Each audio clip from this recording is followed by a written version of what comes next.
Hello అందరికీ, ఎలా ఉన్నారు? నేను మీ మిక్స్ మాస్టర్స్ ప్రవీణ. ఈరోజు మనం ఒక సింపుల్ వేలో చోలే మసాలా చేసుకుందామా? సో ముందుగా దానికోసం ప్యాన్ పెట్టుకొని అందులోకి కొద్దిగా కొబ్బరి అండ్ కాజు యాడ్ చేసేసి కొద్దిగా ఫ్రై చేద్దాము.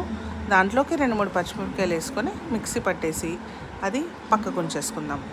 అండ్ మీన్వైల్ ఇది కుక్కర్లో చూసారు కదా, నేను ఇది చోలే రాత్రి నానబెట్టినవి, నెక్స్ట్ డే నైట్ చేస్తున్నాను నేను ఇది. సో అప్పటికి కుక్కర్లో వేసి మంచిగా ఒక 6-7 విజిల్స్కి పెట్టేసేయండి, సో దట్ మంచిగా ఉడికిపోతుంది.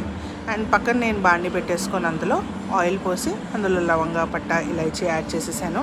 అండ్ ఇందులోకే ఒక 2 చాప్డ్ ఆనియన్స్, యాక్చువల్లీ టైం లేకుండే కట్ చేసుకొని చేయడానికి, అందుకే డైరెక్ట్గా స్టార్ట్ చేసేటప్పుడే చేశాను. సో ఇందులో కొద్దిగా ఉప్పు వేసాను సో దట్ ఆనియన్ తొందరగా మగ్గిపోతుంది.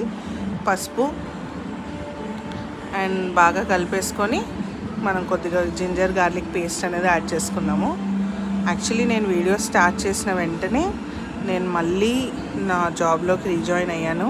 సో నేను మీకు త్వరగా వీడియోస్ పెట్టలేకపోతున్నాను, but I will make sure నేను దీనికి కూడా టైం తీసుకుంటాను. ఎందుకంటే స్టార్ట్ చేసినప్పుడు మనకు ఆ రెస్పాన్సిబిలిటీ అనేది ఉండాలి, అంతే అంటారా?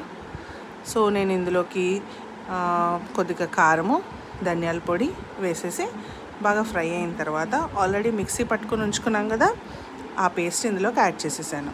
అండ్ అందులోకి మనము ఒక్క టమాటోని మళ్ళీ మిక్సీ పట్టి వేసేద్దాం.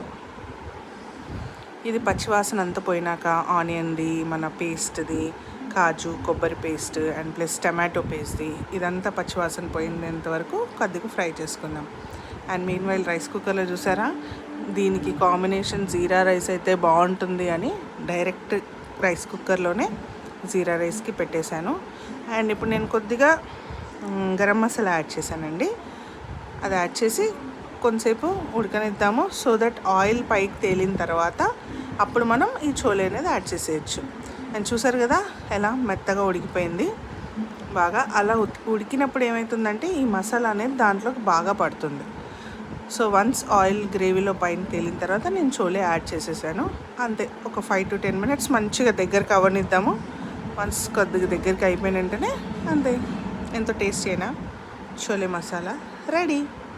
అండ్ దీన్ని along with jeera rice serve చేసుకొని చాలా యమ్మీ ఉంటుంది. Please try.